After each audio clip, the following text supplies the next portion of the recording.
In the second part of chapter 13, we're going to take a look at some of the terminology that goes along with different aspects of infection and disease. So some of this stuff you may already be familiar with, and a lot of this is just terminology and memorization. So this ought to go somewhat quick. There's only 2 review sections in the last part here. Okay, but we'll go through it here. Now this part, if you're in the lab, we covered this already. We went through these terms where we talked about incubation, prodromal, period of invasion, and the convalescent periods. And then in the lab, I compared these to the stages of growth that microbes go under in a test tube. Remember, we had the lag phase, the exponential growth, stationary, and death. So recall these are very similar. Skip forward here just real quick. And we can see these in a table or a graph, rather, excuse me. And we see that, generally speaking, they start out with no noticeable growth, and this essentially represents a time from which they enter to the time in which they actually start multiplying and are on their way to causing problems. So incubation. Prodromal is a term that describes the beginning stage of infection, typically when the host just begins to feel symptoms. Invasion represents the height of infection or steps leading up towards that, kind of classified as one big chunk here, but technically there's a graduation there. And then the convalescent period is the general time period from which the host is recovering and the symptoms reside. Okay, so again, if you're in lab, you've seen these, and these are relatively straightforward. You just have to recognize what each of them means. Some other terms here relate to the way microbes can potentially spread throughout the body. So we talked about virulent factors. We talked about the fact that microbes can release enzymes that will break down body tissue, and this can in some cases allow them to move throughout the body. Now, in some cases, they won't do any of that. They stay localized, and a localized infection is what it sounds like, one where they stay in one area.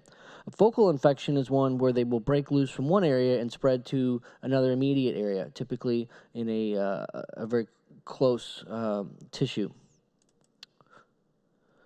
Focal infections are probably not real common, but in this case, an infection starts in one area and spreads to somewhere typically nearby, as I mentioned, although theoretically it could spread to some other location in the body.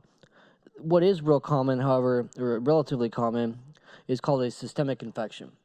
Systemic infection is one in which microbes enter the body, or enter the bloodstream rather, and actually travel throughout the body.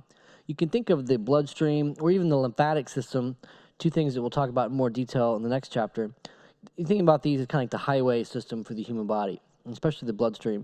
It carries blood throughout our whole body, stuff you already know. But when microbes get into this and survive, this essentially gives them transportation throughout the body. And if they can attach in other locations and continue to grow, then the infection can become spread throughout the entire body. Often a life-threatening situation, one that at the very least requires immediate medical attention, to say the least. But those are just some of the general patterns of infection. So, a primary infection is somewhat self-explanatory. As the name implies, it's an infection that starts from the initial onset. And typically, this is all that an individual will have. So it's not to say that there's anything besides a primary infection typically occurring. In some cases, though, a secondary infection can pop up in which you have additional microbes either complicating or intensifying. And one of the things that can happen here is that the immune system can become preoccupied with the primary infection. Sometimes the duration of the infection goes on too long. The body's immune resources become overly compromised or overly expended, so to speak. And as a result, the host can almost become temporarily immune compromised to a certain extent. And as a result, a secondary type infection can occur. This is one of the factors that used to go into doctors prescribing antibiotics for patients even when they had a viral infection, or even when it might have been assumed they had a viral infection. It is known that in some cases a secondary bacterial infection can result from a primary viral infection. While not common, that is a consideration when a doctor is seeing a patient. So it used to be more common for the doctor to just go ahead and give the antibiotics just to make sure and to clear up anything that might come up. And now, as you probably know, and as we've talked about a little bit, doctors are getting away from that with all the new information and all the new procedures that are warning against overuse of antibiotics. That's something that you're not seeing nearly as much as you used to. But it's still a reality, by the way, that can still happen, and that is something that doctors have to weigh. I think the conversation is starting to shift more towards the patient's responsibility to monitor their health. And if they notice that the infection goes on too long, at that point they may need to go back and then get the antibiotics only when necessary, and that would avoid many of them being unnecessary. So that's the idea of a secondary infection. So somewhat self-explanatory, but maybe not quite as much as a primary. These terms down here, acute versus chronic, again, you may be familiar with these. Acute is just a short term and typically goes away relatively fast, so rapid onset, short-lived. Chronic infections are more long-term. They can progress slowly and last for potentially the entire lifetime of a host. There are many diseases that are just in a chronic state permanently. Sometimes they come and go. There are many diseases that flare up and go away. An example of this we talked about in Chapter 5 would be Chagas disease. Chagas disease can, in some cases, enter into a chronic infection state in which the host has flare-ups on and off. Chronic infections are often very difficult to diagnose. These can sometimes go undiagnosed for long periods of time. A patient may think that they may have no indication that there's actually an infection. They may think that they're just weak, or maybe something's just off, or they're not sleeping, or their diet's just not good. And there's a lot of conditions like chronic fatigue syndrome that may actually, in some cases, be determined to be caused by an infection. Lyme disease is one that tends to cause a chronic type condition, or can, I should say, if not treated early, can cause a chronic infection. Some of the classic examples are things like hepatitis C, HIV, the Epstein-Barr virus is another one. So there's a number of infections that can enter into this, number of tick-borne diseases like Rocky Mountain spotted fever. So while these are not the norm, there are certainly a number of examples where these do happen, and they're certainly not quite as easy to diagnose, and certainly have a different pattern than the acute. And to sort of clarify, and just to go back here, when we talked about the graph here and the stages of infection, really this is more in line with the acute form of infection, the acute type of infection, I should say. So typically an acute infection follows this pattern pretty closely. A chronic infection may not follow this at all, to be quite honest. It may have really, really long incubation periods, very, very, very little prodromal. Periods of invasions may come and go, may flare up and go away. So this really is more representing an acute form, which is by far the most common, but not necessarily what's going to happen every time. These next terms here describe signs of infection in the blood. So a sign, by the way, is something that you can objectively measure, where a symptom is something that's more subjective. So a sign would be, say, for example, someone has a fever, and with the thermometer, you measure that to be whatever it may be, 101 degrees, and you can objectively say this patient has a fever. A symptom is something more like a description of what's happening in the body, typically from the patient themselves. So they may say, for example, that I have a headache, or that their stomach hurts, or that they don't feel good. Those are typically things more of a symptom as opposed to a sign. So generally speaking, a sign you can objectively measure. So this next slide here is taking a look at some of the terminology that go along with signs of infection in the blood. So this first one here, leukocytosis, is a indication that you have a higher than normal white blood cell count. Now this is often determined by what's called a complete blood count. This is a test in which the blood is measured typically through a computer, and the computer is giving an estimate of the number of white blood cells in a given amount of a patient's blood. And these numbers then are cross-referenced with what are kind of some of the known and expected averages from someone of the same demographic. And then typically that tells the physician or whoever is analyzing that test if that person has a normal, higher, or even sometimes a lower than average count of white blood cells. Now, in the case of an infection, if someone is known to have an infection or suspected to have an infection, then it's actually predicted that leukocytosis would be present. So this is actually a normal response, and this is actually a review question, by the way. So leukocytosis is a normal response to infection. And while it's not good that you have an infection, it is actually good to see that your body is responding with a higher white blood cell count than what you normally have. So that's an indication that the immune system is doing what it's supposed to do. Leukopenia, on the other hand, is a decrease, and this is never good. Your body should really never have a lower than average normal white blood cell count. There are really no good reasons why this is happening. Now, some people, from what I understand, can genetically have a lower count, which I think technically is still considered leukopenia. So there's probably different contexts you could apply this in. I know I've talked to people firsthand who've said that they are described as being somewhat I guess you call it leukopenic. I'm not sure if that's actually even correct, but described as having leukopenia.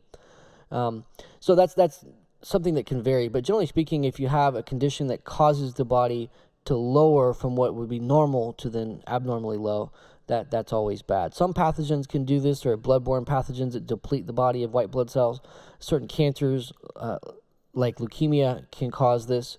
But generally speaking, a lower than normal white blood cell count is never really a good thing. Whereas leukocytosis, an increase, is actually at least a normal response to a bad situation. And then septicemia is another way to describe what's happening during a systemic infection, which we talked about here. So these are very similar terms. They sound very similar. A systemic infection is where you have them spreading throughout the body, and in the condition of septicemia is which they're present and multiplying in the blood. Very seemingly almost identical definitions there, but slightly different, but they more or less describe the same thing. These two here would be analyzed, leukocytosis and leukopenia would be analyzed with a complete blood count, or a CBC, whereas septicemia is generally analyzed through a blood culture and looking to see what types of pathogens may grow on a culture, and things like selective differential media can be used to distinguish pathogens from non-pathogens. Here's a real quick review on that last section there, and then we'll go ahead and finish this last part. This will be real quick, as I mentioned. One thing that happens with a number of people is they have infections that go unnoticed, and these are referred to as asymptomatic infections. Now, asymptomatic infections are probably the most difficult because there are no symptoms. So that means asymptomatic, to clarify, means that you don't have symptoms. Or there are subtleties of this. So generally speaking, that's how it's described. But asymptomatic infections may be a condition in which the symptoms aren't obvious or they're not attributed to a pathogen. So for whatever reason, the host isn't aware generally that they're actually infected. So typically that means that there really are no symptoms.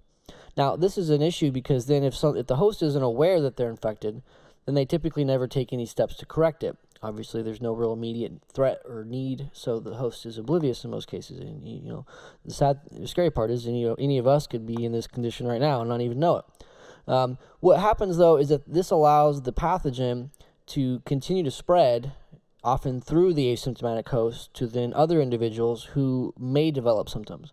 Now, it may be that it passes from one person to another and no one ever develops symptoms, but there are a number of cases in which one person may not have symptoms and then another one does. So in an example here, one of the most common sexually transmitted diseases is the human papilloma virus, or the HPV virus.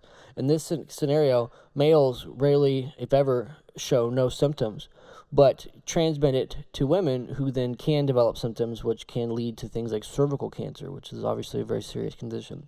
So while males may be asymptomatic, their transmission to women can then become a real problem. So these are conditions that really give the host, or give the pathogen rather, an opportunity to spread, and generally increases their prevalence throughout populations. One of the things that's important to recognize is that generally, the more subtle a pathogen is, the better off that pathogen will be. So pathogens that are really, really deadly and highly virulent, these are actually fairly bad pathogens. These are pathogens that typically tend to burn out over relatively quickly in time. They may flare up and come back over time. Take, for example, the Ebola virus. Ebola, in some cases, has had a death rate as high as 60, I think in some cases as high as 90%. Really, really deadly. That's a really high number. But the problem is it burns through all its victims so quickly that there's, in some cases, almost no one left to infect, or people take really dramatic steps to prevent any further infection. So in this case, the pathogen doesn't persist very long, and it kind of burns itself out really quickly. Whereas a virus like HPV can spread through thousands of people before anyone even realizes it. At that point, it's very difficult to eliminate. So generally, a pathogen is better off being more subtle and having a less obvious effect on the host. And actually what you see over time is pathogens tend to gravitate towards that end, being less harmful and more subtle And the most subtle way that you can really get is to be completely asymptomatic, not showing any symptoms. So asymptomatic carriers then are people, really as I just described, who carry but don't show infection or don't show signs, therefore continue to spread. An incubating carrier is someone who has been infected but is not yet aware of it. So in this case, these sometimes may be described in the same way. It's you don't always know exactly where someone's at in the progress, but generally the incubating carrier is someone who will show symptoms but has yet to do so because the pathogen is in the incubating stage. There are some cases, like take the HIV virus, in which the incubating stage can last for several years.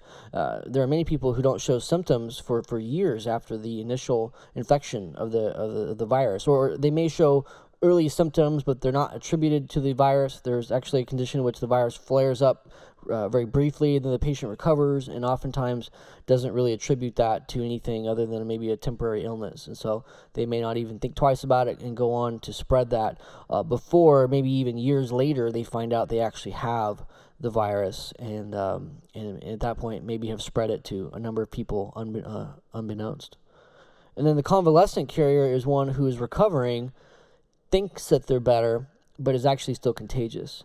And a common example here is from a virus called the norovirus. That's NOROVIRUS, so the norovirus. And this one is actually fairly common. It's one of the most common types of stomach illnesses. When they typically say you have the stomach bug or the stomach flu, typically it's actually the norovirus that you have. There are other types out there, but that's the most common. And in this case, there are examples where a host can be contagious for days up to 2 weeks after they have recovered. And this is a real problem because typically when people are sick, they tend to avoid contact, and they're more conscious of their ability to spread the pathogen or spread disease, so they tend to take steps to reduce that. When they get feeling better, all that goes away, and they're not worried about it anymore. And yet, in some cases, you're actually still as contagious up to several days to maybe even 2 weeks, probably in the extreme, as you might have been when you were at your sickest, or in some cases maybe even more so. So that's what happens with a convalescent carrier. Excuse me. Chronic and passive carriers. Chronic carrier is one who holds it for long term. This goes right in hand with chronic infection. So a chronic infection in some cases can lead to passage of the virus to someone else. The HIV, hepatitis C, hepatitis B, even these are examples in which someone can carry it and then pass it on. A passive carrier is one who typically just picks it up and then passes it short term. These are by far the most common. In some cases, an individual may not even necessarily know or ever even get sick, for that matter. So they may not know that they're sick, but they may not even get sick. In this case, you may actually just pick it up on your hands and transmit them to someone in the next room. So take, for example, a healthcare professional, such as a CNA or nurse. You can be considered a passive carrier every time you touch someone, pick up a disease, or potentially get a pathogen on your hands, and then walk into the next room, say you forget to wash your hands, transmit that to the next person, and that would be an example of someone who's a passive carrier. This next slide here talks about reservoirs, and what we find with most pathogens, virtually all, is they have a location or a point of origin somewhere in the environment, and this can be either living or non-living. So a reservoir is simply where the pathogen exists and ultimately where it comes from. There are many animals that represent viral reservoirs, bacterial reservoirs. Soil is a good place to pick up bacterial pathogens. Tetanus actually typically comes from the soil. There are a certain number of spore-forming bacteria, such as tetanus, that come from the soil. But a lot of times it actually tends to be another human being. So reservoirs can be just a person or a group of people. In the human population, there are many viruses that are simply passed back and forth over time, and eventually either go away or go dormant and aren't seen. Many different strains of the virus come and go, mutate over time, and become something different over time. So a reservoir is really just the kind of the origin, or the kind of the place where the virus comes from. When we talk about animal viruses, we use the term vector to describe something that would transmit an infectious agent. So a reservoir can be a vector at the same time. So typically we use the term vector to describe that reservoir or that organism that's spreading the pathogen.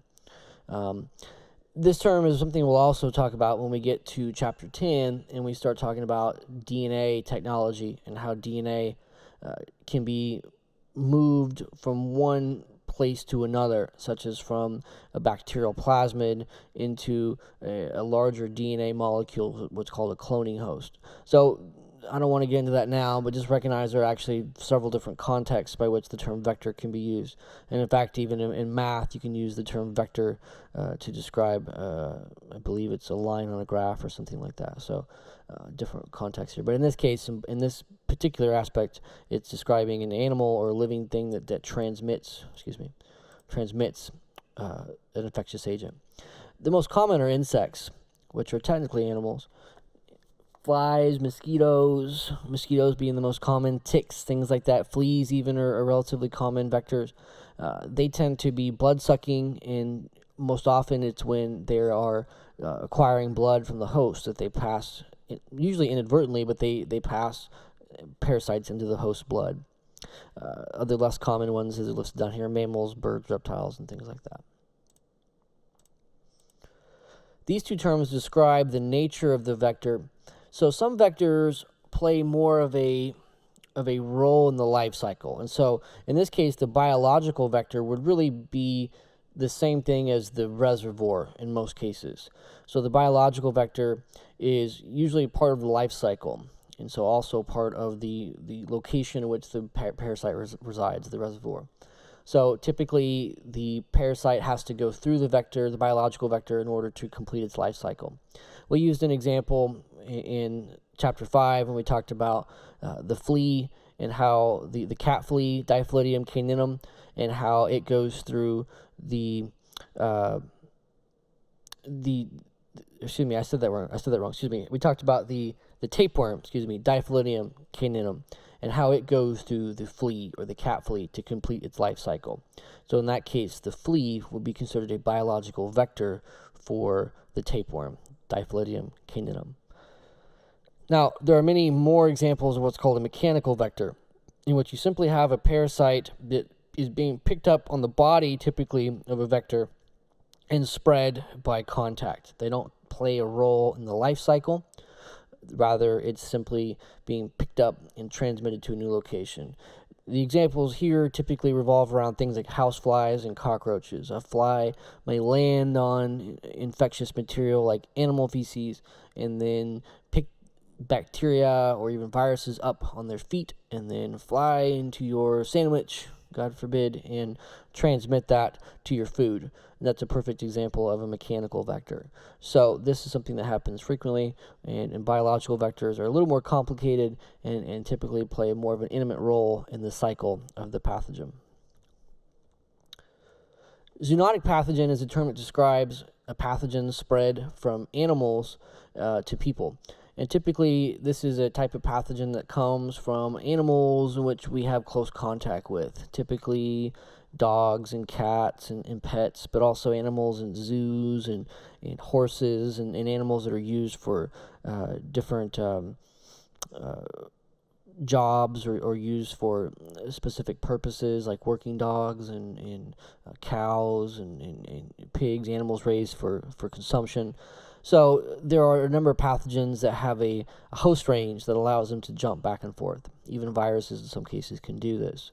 So that's the idea of a zoonotic pathogen. They tend to be spread easily back and forth. There are a number of examples. One of the ones you may be familiar with the term is actually called cat scratch fever, also a Ted Nugent song. But this is actually a real thing. It's a parasite called Bartonella hensleyi.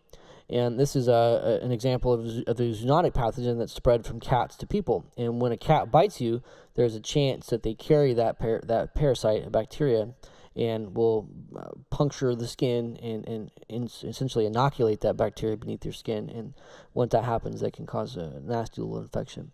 So, a number of other disease examples there, but that's the idea.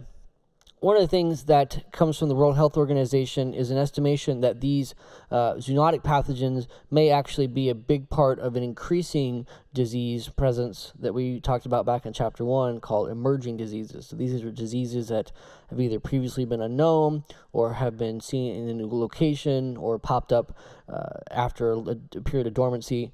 And they estimate that this is due to a process or a phenomenon referred to as deforestation and urban sprawl.